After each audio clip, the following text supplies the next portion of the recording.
BFM TV Face à Face. Apolline de Malherbe. Il est 8h32 et vous êtes bien sur RMC et BFM TV. Bonjour Laurent Nunez. Bonjour. Merci d'être dans ce studio pour répondre à mes questions ce matin. Vous êtes le préfet de police de Paris et il y a de nombreuses questions à vous poser. Vous allez dresser devant nous ce matin le premier bilan de la délinquance 2023 sur les 10 premiers mois. Nous allons revenir aussi sur la question des actes, ces fameux actes antisémites. De quoi s'agit-il? Combien d'actes? Mais qui aussi derrière ces actes? Et puis je voudrais commencer par cette libération hier du policier qui a été l'auteur du tir mortel sur Nahel. Il est donc sorti de prison, il est poursuivi pour meurtre. Ça fait 4 mois et demi qu'il était à l'isolement. Ça vous inquiétait cette sortie ou est-ce que vous vous en réjouissez ? Non, j'ai pas de commentaire à faire. C'est une décision qui a été prise par un juge d'instruction.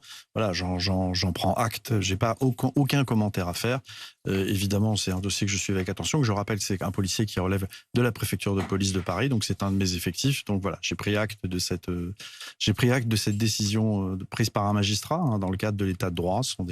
Voilà, c'est la justice qui décide. Vous dites que vous n'avez aucun commentaire à faire, mais par exemple, lorsqu'il y avait eu le directeur général de la police nationale cet été qui avait souhaité publiquement la libération du policier en disant qu'avant un éventuel procès, un policier n'avait pas sa place en prison, vous aviez apporté votre soutien. Vous aviez dit « Je partage les propos du directeur général de la police. Je suis fier d'avoir été préfet de la police des Bouches-du-Rhône, puisqu'il s'agissait à ce moment-là d'un policier de Marseille. » Vous aviez dit votre soutien, clairement. Bien sûr, j'avais apporté mon soutien. L'essentiel du message qu'on passait avec le directeur général de la police nationale, c'est le suivant.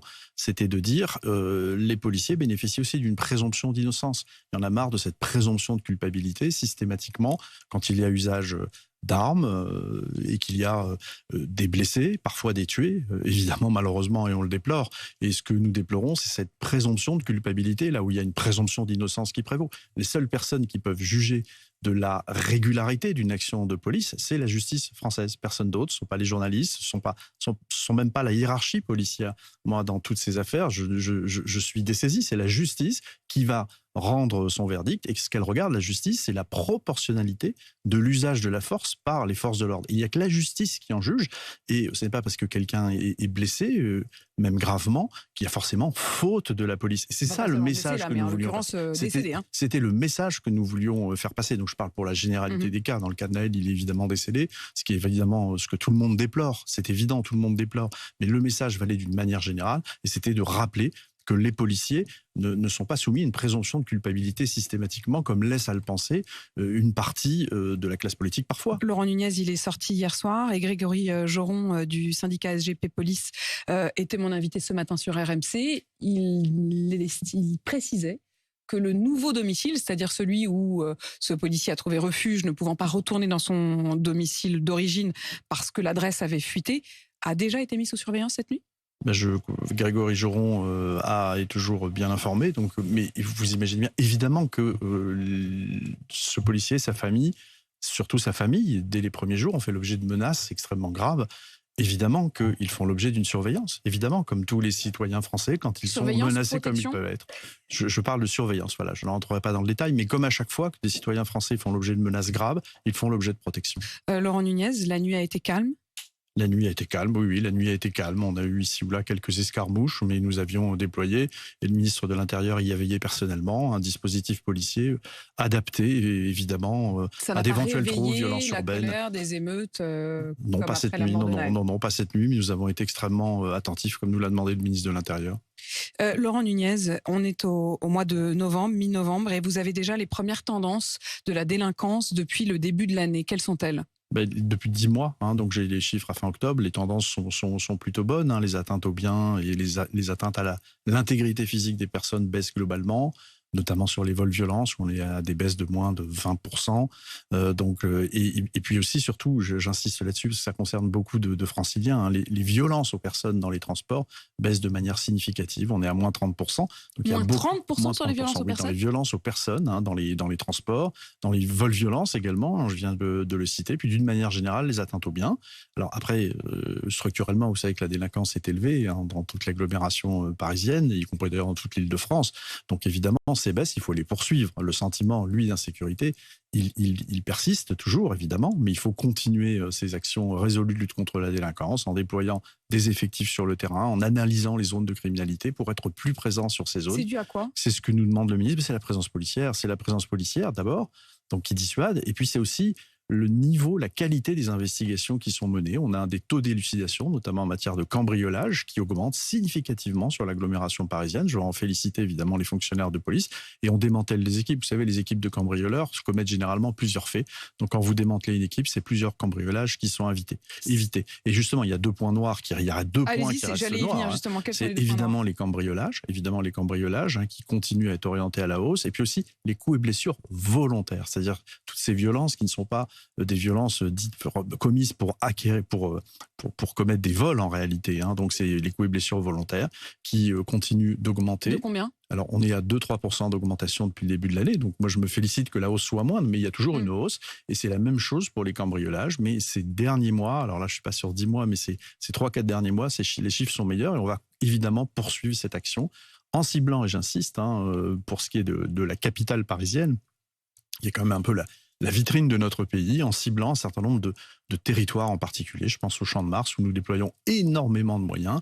Et contrairement à ce qu'on peut entendre ici ou là dans la bouche de certains élus ou dans certains médias, vous savez, depuis le 15 juin où nous avons renforcé le plan tourisme sur le Champ de Mars, les atteintes aux biens ont baissé de 30% et les atteintes aux personnes ont baissé de 50%. Elles étaient très très hautes. Non, la vitrine, elles sont pas très très hautes, Apolline de Malherbe. Parce que l'impression que vous avez, c'est évidemment il y a eu des faits graves qui ont été commis, notamment je pense à un viol qui a été commis il y a 3 semaines, qui est évidemment très grave, oui, qui a été rendu public.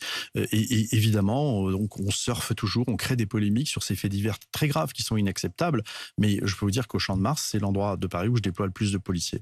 Un mot sur la question du crack, ça faisait partie aussi de vos missions. Lorsque vous avez été nommé préfet de police de Paris, Laurent Nunez, il y a toujours 100 à 150 consommateurs de crack qui errent au nord de la capitale, qui inquiètent les habitants. Ça ne s'arrêtera donc jamais. D'abord, il n'y a plus de camp. Il n'y a plus de camp de consommation à ciel ouvert. Il a été démantelé en octobre 2022, comme me l'a demandé le ministre. Donc, il n'y a plus de camp, qui était un endroit où il y avait parfois jusqu'à 500-600 personnes réunies, y compris la nuit, et où les vendeurs venaient vendre leur drogue de la mort, parce que le crack, c'est une drogue très, très addictive, donc il n'y en a plus. Ensuite, on a une action judiciaire qui est menée de manière résolue. On interpelle énormément de vendeurs. Le trafic de crack, c'est un petit trafic. Ce sont des personnes qui transforment de la cocaïne en crack. Donc, on a interpellé énormément de vendeurs, qui sont d'ailleurs souvent en situation irrégulière, donc qui sont généralement condamnés à des... Je veux saluer l'action du parquet de Paris qui nous accompagne. Et donc, nous avons poursuivi cette action. Et il reste effectivement des consommateurs qui, le chiffre que vous avez donné tout à fait exact, et qui, dans le nord-est parisien, se déplacent d'une zone à l'autre. Pour les vendeurs, c'est plus compliqué parce qu'ils ont du mal à les retrouver. Mais le problème résiduel du crack, c'est plus un problème de police. Moi, je vais continuer l'action que je mène de présence policière, de dispersion, d'interpellation des vendeurs. Mais c'est le problème qui reste résiduel, c'est un problème maintenant de prise en compte sanitaire et sociale. Et évidemment, en tant que chef des policiers parisiens et de l'agglomération, j'attends maintenant que ce dispositif monte en puissance. Vous ne pouvez plus rien faire pour eux. Mais si, on va continuer à faire ce qu'on fait. Vous savez, regardez, je suis allé à une réunion publique dans le secteur Rosa Parks où il y avait énormément de consommateurs de crack qui erraient sur place et qui pouvaient avoir une attitude, un comportement agressif. C'est dans le nord de et Paris, nous sommes toujours présents sur le terrain pour disperser, interpeller. Et nous allons évidemment continuer cette action. Mais cette frange résiduelle de consommateurs, moi, je ne sais pas la réduire. Ce sont des gens...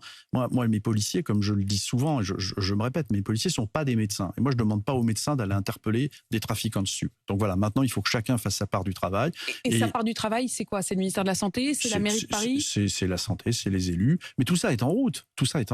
Mais peut-être que nous n'avançons pas au même rythme. Voilà. Donc, vous avez l'impression que vous avez pris votre part avec mais que maintenant, le reste, il va falloir qu'il le prenne aussi. Avec le ministre de l'Intérieur, nous souhaitons qu'il y ait une montée en puissance du dispositif de prise en charge sanitaire et sociale. Mais qu'est-ce que vous pouvez dire aux riverains? Vous ne savez pas donc quand est-ce que... Les riverains, je les rencontre et je leur dis, ils savent que la police est présente. Et vous savez, quand vous lisez bien ce que disent les riverains sur ce secteur, ils ne mettent jamais en cause l'action de la police. Rarement, enfin très rarement. Et quand on les rencontre, on leur rappelle tous les efforts que nous faisons, ils le voient concrètement. Maintenant, je partage leurs préoccupations et leurs diagnostics. Tous les riverains, toutes les associations, les collectifs vous disent, il faut qu'on monte en charge sur le sanitaire et sociale et la prise en compte médicale. Laurent Nunez, vous êtes préfet de police de Paris. C'est à Paris que le nombre d'actes antisémites est le plus important par rapport au reste du territoire français. Vous le savez, j'ai reçu il y a 2 jours l'imam de la mosquée de Paris qui demandait à voir les actes antisémites au-delà du chiffre. Et au fond, si on le prend au mot, quels sont ces actes ? Combien aujourd'hui? Qu'est-ce que ça représente? Qui les commet? Est-ce que ce sont des signalements? Est-ce que ce sont des actes? Est-ce que ce sont des plaintes? Je voudrais qu'on prenne le temps ensemble de comprendre de quoi il s'agit. D'abord le chiffre, le tout dernier chiffre, combien d'actes? Alors moi d'abord sur les propos de l'imam, j'ai noté qu'il s'était excusé. Il s'est excusé le soir même. Le recteur de la grande mosquée, j'ai écouté avec attention le ministre de l'Intérieur ce matin. Il semblerait que le recteur ait dit qu'il n'était même pas imam de cette mosquée. Il s'est excusé. Il n'est plus imam de la grande mosquée. Le recteur de la grande mosquée s'est clairement démarqué de ses propos. Donc évidemment, on prend ça avec beaucoup de satisfaction parce que ce sont des propos qui étaient choquants parce qu'il laissait à entendre que finalement, la vague d'antisémitisme que nous subissons actuellement semblait être remise en cause, ce qui n'est pas le cas. Je vous repose quand même la question. Vous nous dites aujourd'hui, parce que vous êtes quand même préfet de police de Paris, la grande mosquée de Paris, il ne peut plus prétendre être imam de la grande mosquée de Paris. C'est pas du tout ce que j'ai dit. C'est pas du tout ce que je vous dis. Voilà, je note que cette personne est revenue sur les propos, s'est excusée, dont acte. D'accord, mais c'est vous très citiez bien. le recteur. Oui, mais monsieur le recteur de la grande mosquée de Paris, lui aussi, s'est clairement détaché, démarqué par rapport à ce qui a été dit. Les actes antisémites, donc sur l'agglomération parisienne, sur le Paris et les 3 départements de Petite Couronne, au moment où on se parle, donc hier soir, c'était 375 actes antisémites, qui ont des formes diverses et variées. Le ministre a donné une répartition qui est exactement la même que nous avons sur Paris. Depuis le 7 octobre Depuis le 7 octobre. Il faut que vos téléspectateurs, auditeurs en comprennent bien que on explose les chiffres d'une année normale. Et c'est même depuis le 7 octobre déjà beaucoup plus qu'une année normale. Bon, donc c'est quand même une vague qui est indéniable et qui est très importante, avec la même proportion de ce que l'on rencontre sur le territoire national, c'est-à-dire on a évidemment des tags, des menaces, des insultes, c'est les 3/4 de ces actes antisémites, et puis parfois on a des faits aussi plus graves, on a des coups et blessures volontaires, des dégradations de biens, mais qui vont au-delà du tag et de la position de banderole et autres. Donc voilà, on a aussi des faits très graves, on a eu aussi des agressions. D'abord, je voudrais savoir, qu'est-ce que vous appelez acte? Comment vous déterminez ce chiffre? C'est-à-dire, est-ce que ce sont des signalements qui vous ont été faits? Est-ce que ce sont des actes qui ont été constatés par la police? Est-ce que ce sont des plaintes? Comment vous établissez cette liste? Vous avez raison de poser cette question. D'abord, un tag qui est antisémite, c'est très grave.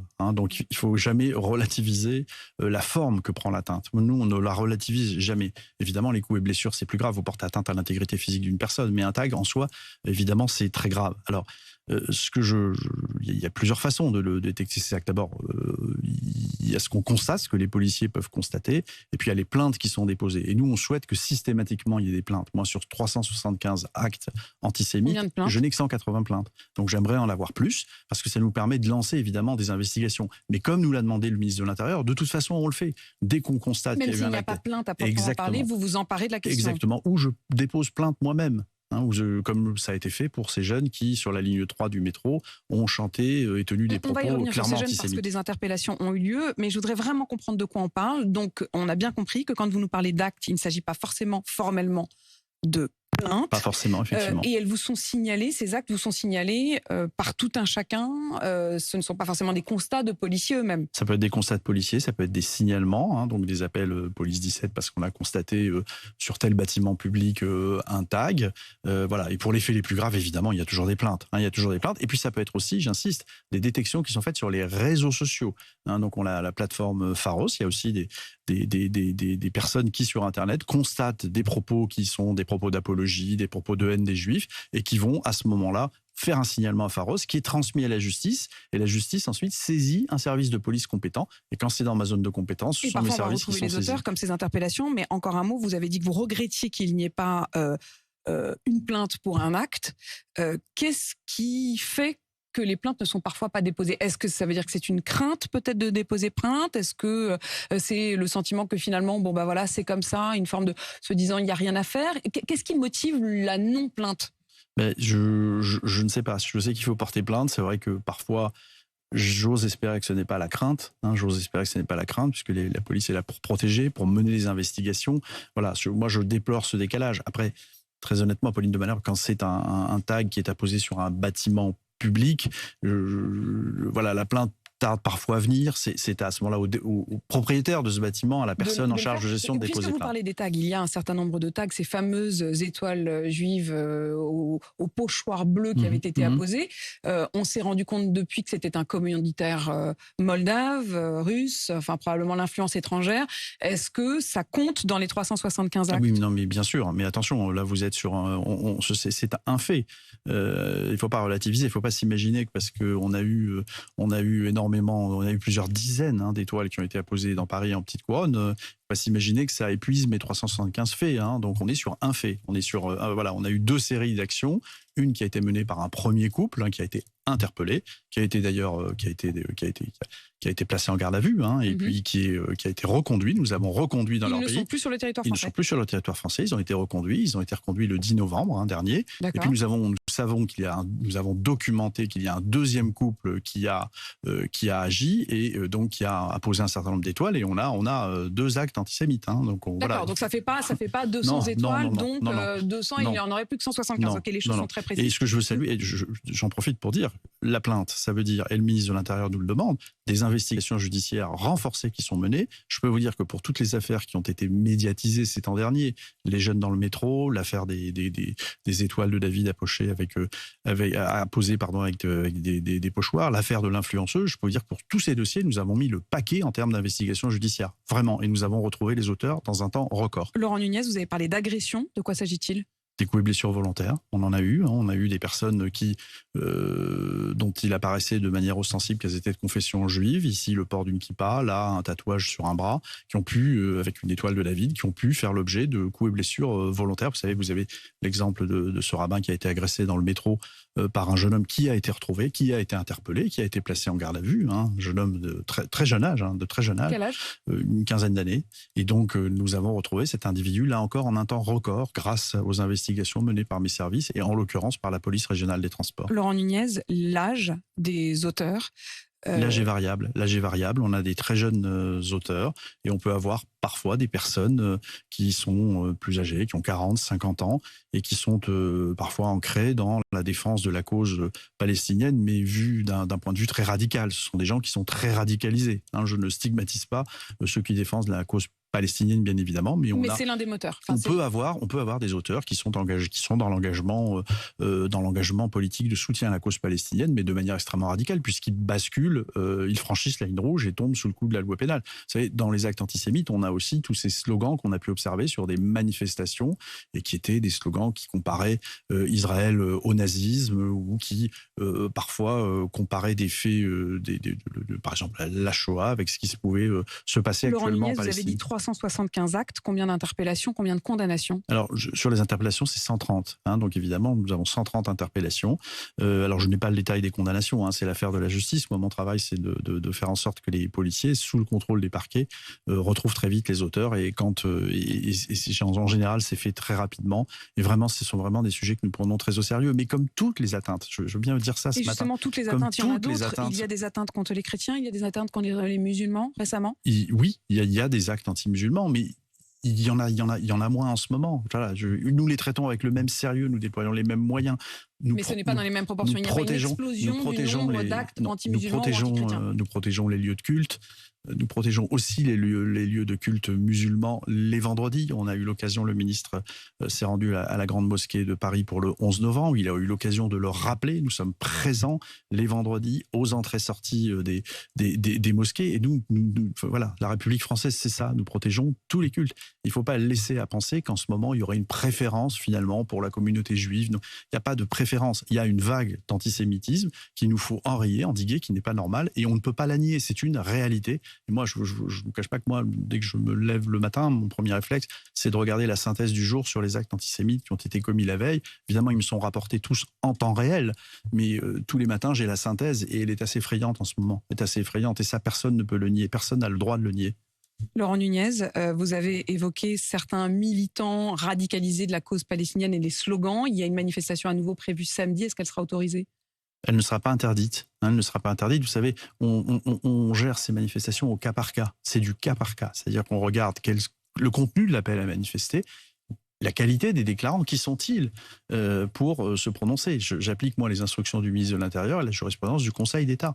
Donc, effectivement, je n'interdirai pas la manifestation de samedi prochain, qui est déclarée notamment par des partis politiques, dont la France Insoumise, un certain nombre d'organisations syndicales, un certain nombre de collectifs de soutien de la cause palestinienne, avec des messages qui sont des messages d'appel au cessez-le-feu, d'appel à la paix, qui ont su condamner ce qui s'était passé le 7 octobre. Après, il y a le verbatim qui n'est pas forcément celui que moi j'emploie. Pour moi, c'est un acte de terrorisme. On parle de crimes de guerre. Bon, ces manifestations ne sont pas interdites. Mais ça ne veut pas dire que je n'interdis pas d'autres manifestations. Vous savez, le week-end dernier, ça n'a pas fait énormément de bruit, mais le dimanche, j'ai interdit une manifestation du NPA. Il y a eu une manifestation samedi déclarée par la France Insoumise et certains syndicats. Et j'ai interdit dimanche une manifestation du NPA dont je considérais qu'elle risquait de provoquer des troubles à l'ordre public. Et ce week-end, il y a une nouvelle manifestation samedi.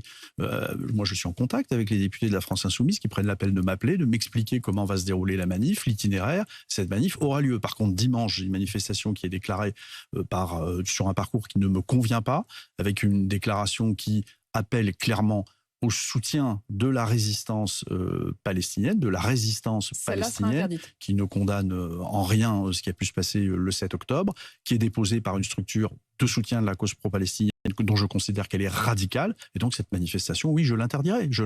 Celle-là sera interdite. Laurent Nunez, préfet de police de Paris, merci d'avoir répondu à mes questions.